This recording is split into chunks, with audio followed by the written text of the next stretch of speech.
Hello friends, spirit word spirit angel से मैं अनुराधा आप सभी का स्वागत करती हूँ। दोस्तों, आज का ये स्पेशल वीडियो हमारा डिवाइन फेमिनिन के ऊपर मैं बना रही हूँ और ये सभी की कलेक्टिव एनर्जी है। जिनको ये रिजोनेट नहीं करता है वो इस वीडियो को स्किप कर सकते हैं। आप इस वीडियो को नॉलेज के लिए देख सकते हैं। डिवाइन फेमिनिन की इस ट्विन फ्लेम जर्नी में जो सफरिंग होती है और अपने ही प्रियजनों के द्वारा उनका जो शोषण होता है वो किस तरह से होता है और क्यों होता है, इस पर आज का ये महत्वपूर्ण टॉपिक आप सभी के लिए, उन सभी दुखित पीड़ित डिवाइन फेमिनिन के लिए जो इस जर्नी में सफ़र कर रही है। आप सभी जानते हैं कि ये ट्विन फ्लेम जर्नी हमारी सोल लेवल की जर्नी है, डिवाइनर जर्नी है, यूनिवर्सल जर्नी है। और इस जर्नी में चुनी गई सोल जो डिवाइन फेमिनिन की और एक डिवाइन मस्कुलिन की सोल है, जो दोनों शरीरों में अलग अलग निवास करते हैं, लेकिन उनकी जो आत्मा होती है वो एक ही आत्मा के दो टुकड़े होते हैं। ये दोनों आत्मा के एक ही टुकड़े होते हैं, दोनों आत्मा के एक ही पार्ट होते हैं। यहाँ तक हमने इस ट्विन फ्लेम जर्नी को जाना है। तो इसमें जो मेन कैरेक्टर निभाने वाली जो डिवाइन फेमिनिन होती है, जो एक एक्ट्रेस के फॉर्म में, एक हीरोइन के फॉर्म में इस जर्नी में काम करती है, इस मुहिम में काम करती है। इसको मैं मूवी इसलिए बोल रही हूँ क्योंकि आप सभी को पता है कि ये हमारा जो जीवन होता है वो मूवी की तरह ही होता है, एक इल्यूजन होता है, एक ड्रामा होता है। और इस सच्चाई से हम सभी ट्विन सोल्स वाकिफ हो चुके हैं और इस इल्यूजन से हम बाहर भी हो चुके हैं और इस भ्रमों के तारों को हमने तोड़ भी दिया है। तो इसमें काम करने वाली जो डिवाइन फेमिनिन होती है, उसकी जो आत्मा होती है, उसकी जो सोल होती है वो डिवाइन की चुनी हुई होती है। इसमें डिवाइन मस्कुलिन की सोल भी उनकी ही चुनी हुई होती है। इस ट्विन फ्लेम जर्नी में दोनों सोल का चुनाव हुआ होता है।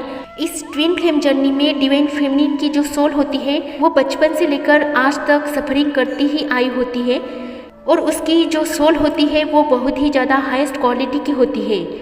मैं आत्मा के रूप में ही बात करूँगी क्योंकि मैं एनर्जी की ही बात कर रही हूँ। तो डिवाइन फेमिनिन की जो आत्मा होती है, उसकी जो सोल होती है, वो जन्म से पूर्व ही ऐसी आत्माओं का चुनाव करती है जो उसके सामने परीक्षाओं के रूप में धरती पर आते हैं। कुछ ऐसी डार्क एनर्जी की आत्माएं भी वो चुनती है जो उसके भाई बहन, उसके माता पिता, उसके पति, उसके दादी दादा या फिर ऐसे उसके आसपास के रिश्तेदार हो सकते हैं जो उसको उसकी सौतेली माँ के रूप में, सौतेले भाई के रूप में, पिता के रूप में या सौतेली बहन के रूप में या किसी भी ऐसे रिश्तों के रूप में वो कई ऐसी डार्क एनर्जी का चुनाव करती है जो धरती पर जाकर उसको ये एनर्जी परेशान करे। और ये चुनाव उसका अपना खुद का होता है। और वो क्यों होता है? क्योंकि ये उसका कार्मिक अकाउंट होता है जो उसको इस जन्म में निभाकर इस जन्म को सफल करना होता है। एग्जाम के रूप में, प्रशिक्षण के रूप में या फिर टेस्ट के रूप में, अपनी परीक्षाओं के रूप में। उन डार्क एनर्जी के साथ उसके अगले या पिछले जन्म के बहुत से कार्मिक अकाउंट जो होते हैं पेंडिंग में होते हैं, जिसको उसे पूरे करके इस जन्म को सफल बनाना होता है। इसीलिए वो कुछ ऐसी डार्क एनर्जी का चुनाव करती है, ऐसी नेगेटिव आत्माओं को चुनती है जो किसी भी रूप में उसके रिश्तेदार हो सकते हैं। कुछ उच्च श्रेणी की आत्माओं की अनुमति से उसे इस धरती पर अपने कार्य के साथ भेजा जाता है और ये बॉन्ड, ये कॉन्ट्रैक्ट डिवाइन के सहमति से ही होता है और फलस्वरूप वो इस धरती पर जन्म लेकर आती है। उसी ने चुने हुए उस डार्क एनर्जी के साथ वो इस धरती पर जन्म लेती है और यहाँ पर धरती की निवासी बनकर अपने जन्म के कार्मिक कर्म जो उसने किए होते हैं इससे पहले उन आत्माओं के साथ, तो उन सभी डार्क एनर्जी का सामना उसे इस धरती पर करना पड़ता है, जिसमें उसने चुनी हुई वो डार्क एनर्जी, वो डार्क नेगेटिव आत्माएं उस डिवाइन फेमिनिन का मानसिक तौर पर, शारीरिक तौर पर, आध्यात्मिक तौर पर हर तरह से उसका शोषण करने लगते हैं। इसीलिए डिवाइन फेमिनिन आपकी ज़्यादा से ज़्यादा ये शिकायतें होती हैं कि मैम, मेरा भाई मुझे परेशान करता है, मेरी बहन मुझे परेशान करती है, मेरी माँ बहुत ज़्यादा नेगेटिव आत्मा है, मेरे पिताजी बहुत ज़्यादा नेगेटिव आत्मा है। तो ये आपकी शिकायतें इसलिए ही होती है क्योंकि इनका चुनाव आपने स्पिरिट वर्ल्ड की दुनिया में खुद ही किया होता है। और ये इसलिए किया होता है कि परीक्षा के रूप में आप उनके साथ वो कार्मिक बॉन्ड आपको पूरा करना होता है और ये सज़ा आपकी आत्मा ने अपने आप को खुद ही दी होती है और ये सज़ा भी आपकी खुद की आत्मा ने ही चुनी हुई होती है ताकि आप उन कर्मों से नील हो पाए, ताकि आप उन कर्मों से मुक्त हो पाए और परीक्षा के रूप में आप उन सभी कर्मों का भुगतान कर पाए। तो ये आपका खुद का चुनाव होता है डिवाइन फेमिनिन, और हर आत्मा का ये खुद का अपना ही चुनाव होता है, चाहे वो इस ट्विन फ्लेम जर्नी में हो या ना हो। हर आत्मा का अपना खुद का चुनाव होता है कि वो धरती पर जाकर अपने कार्य को किस तरह से पूरा करती है और किस तरह से अपना भुगतान करती है। तो अभी आपको ये बात समझ में ही आई होगी कि ये डार्क एनर्जी, ये नेगेटिव आत्माएं आपको क्यों इतना परेशान करते हैं और आपका उनकी सोल के साथ, उनकी आत्माओं के साथ आपका क्या कंसल्ट होता है। ये आपकी ही चुनी हुई डार्क एनर्जी है। परीक्षाओं के लिए कठिन से कठिन रास्तों पर चलकर उन कर्मा को पछतावा के रूप में भोग कर अपने आप को क्लीन बनाने के लिए, और ये डार्क एनर्जी का चुनाव आप अपनी इच्छा से खुद ही किसी भी रिश्ते में चुनते हैं। और इन्हीं एनर्जी के रूप में बहुत सी डिवाइन फेमिनिन अपने पतियों का चुनाव भी करती है, और इसीलिए डिवाइन फेमिनिन का सबसे ज़्यादा शोषण उनके पतियों के द्वारा ही होता है। और ये एनर्जी इतनी ज़्यादा डार्क होती है, इतनी ज़्यादा खतरनाक होती है कि आपको ऐसा लगता है कि ये मैंने क्या कर दिया, किस कर्मा का ये भोग मुझे मिला है, कैसे आदमी का मैंने चुनाव किया है और क्यों ये चुनाव मैंने किया है। इससे अच्छा होता कि मैं बिना शादी की ज़िंदगी गुजारती, क्योंकि पति के रूप में वो आत्मा डिवाइन फेमिनिन का इतना शोषण करती है, इतना उसे पीड़ा देती है, दुख देती है कि नॉर्मल जीवन की कोई भी औरत इस बात को सहन ही नहीं कर पाती और वो अपने जीवन को नष्ट ही कर देती। और ऐसा नहीं है कि डिवाइन फेमिनिन के मन में भी ये बातें नहीं आती, उसके मन में भी ये बातें आती है और वो भी बहुत हद तक दुखित पीड़ित होकर ऐसे कदम भी उठाती है। बहुत सी डिवाइन फेमिनिन के मैं जब सेशन लेती हूँ कि मैम हमने अपने जीवन को नष्ट करने की 2 बार कोशिश की है, 3 बार कोशिश की है, और हमने बहुत बार अपने आप को ख़त्म करने की, आत्महत्या करने की कोशिशें की है, और ईश्वर की कृपा से हम इसमें असफल रहे हैं। तो ऐसी बातें बहुत से डिवाइन फेमिनिन के द्वारा मुझे पता चली है कि उन्होंने अपने जीवन को नष्ट करने की, अपने शरीर को त्यागने की बहुत बार उन्होंने कोशिशें की हैं, लेकिन पता नहीं फिर भी हम इसमें असफल क्यों रहे हैं। ये भी सवाल वो मुझसे करती है। तो ऐसी डिवाइन फेमिनिन अपने शरीर को सिर्फ इसलिए त्यागने की सोचती है क्योंकि उनका मानसिक शोषण पति के द्वारा बहुत ज़्यादा होता है। ये डार्क एनर्जी डिवाइन फेमिनिन पर इतनी ज़्यादा हावी होती है कि उसके साथ दम घुटने लगता है, उसकी सांसें घुटने लगती है, और रात दिन ये डार्क एनर्जी, ये नेगेटिव एनर्जी उनके सिर पर बैठी हुई होती है और वो उसे ना जीने देती है ना मरने देती है। ऐसे माहौल में ये डार्क एनर्जी उनको बहुत हद तक कंट्रोल में रखती है। उसकी मानसिकता को इस तरह से ब्लॉक कर दिया जाता है कि वो जीने के बारे में सोच ही ना पाए, एक पल भी उसे आज़ादी नहीं देती है। ये डार्क एनर्जी उस पर इस तरह से पहरा लगाकर बैठ जाती है कि अगर वो बाहर भी चली जाए तो भी उसकी नज़रें डिवाइन फेमिनिन के ऊपर 24 घंटे पहरा देती रहती हैं। लेकिन मैं उन सभी डिवाइन फेमिनिन को आज इस वीडियो के द्वारा बताना चाहूँगी कि चाहे ये डार्क एनर्जी कितना भी कोशिश करे, आपको कोई भी ऐसा काम नहीं करना है जिससे आपकी अधोगति हो, जिससे आपका नुकसान हो, जिससे आप खुद अपना नुकसान करें, जिसे आप खुद अपना आध्यात्मिक स्तर नीचे गिराए, क्योंकि आपने जन्म से पूर्व ही इस एनर्जी का चुनाव किया है। और इससे हार मानकर आपने अगर अपने जीवन का त्याग किया तो फिर से आपको इसी एनर्जी के साथ फिर से डील करनी पड़ेगी और फिर से आपको उसी का अधूरा कर्मा चुकता करने के लिए फिर से इस धरती पर आना पड़ेगा, और वो भी उसी एनर्जी के साथ दोबारा आना पड़ेगा।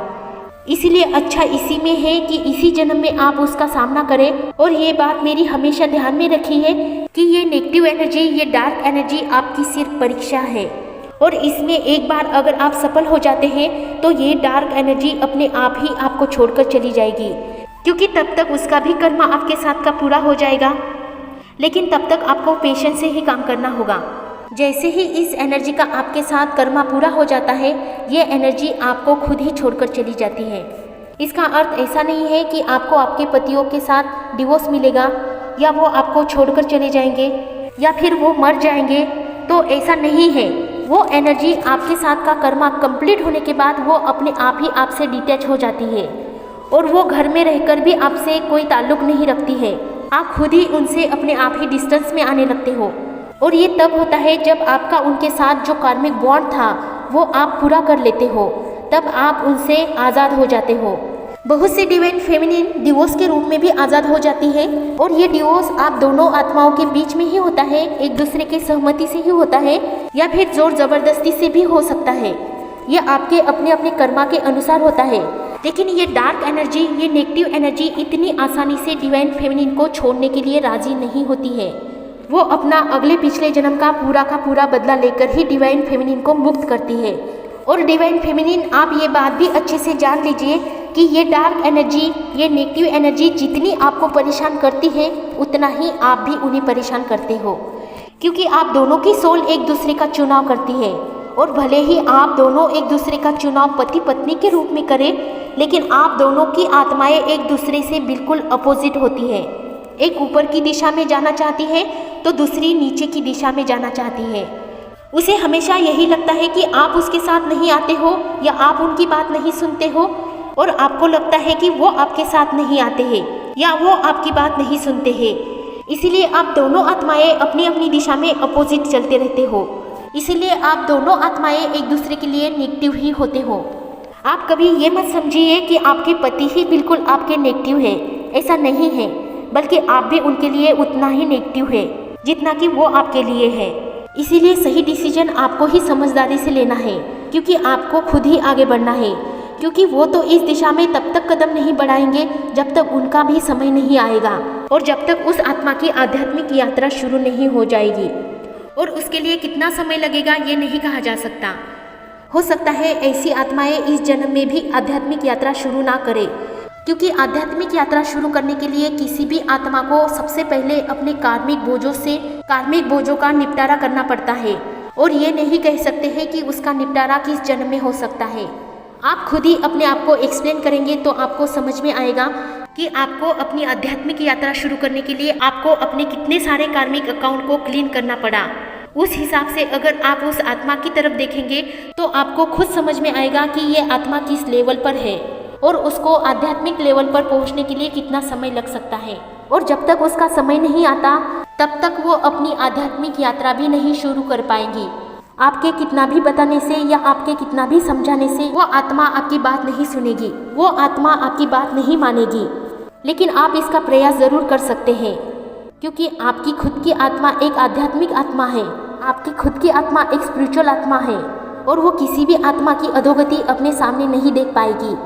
इसीलिए हर स्पिरिचुअल आत्मा का पहला फर्ज होता है कि वो सामने वाली आत्मा के लिए प्रयास करे, चाहे वो माने या ना माने।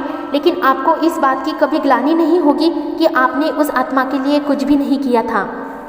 चाहे वो कितनी भी नेगेटिव एनर्जी हो, उसे आज ना कल इस बात को चुनना ही होगा और आज ना कल उसे इसी मार्ग पर आना ही होगा। इसीलिए डिवाइन फेमिनिन, आपके सामने चाहे कितनी भी चुनौतियाँ हो, कितनी भी परीक्षाओं का सामना आपको करना पड़े, आपको उसमें सफल होना है, क्योंकि आप एक डिवाइन सोल्जर हो, आप एक डिवाइन सोल हो और डिवाइन ने खुद आपका इस जर्नी में चुनाव किया है।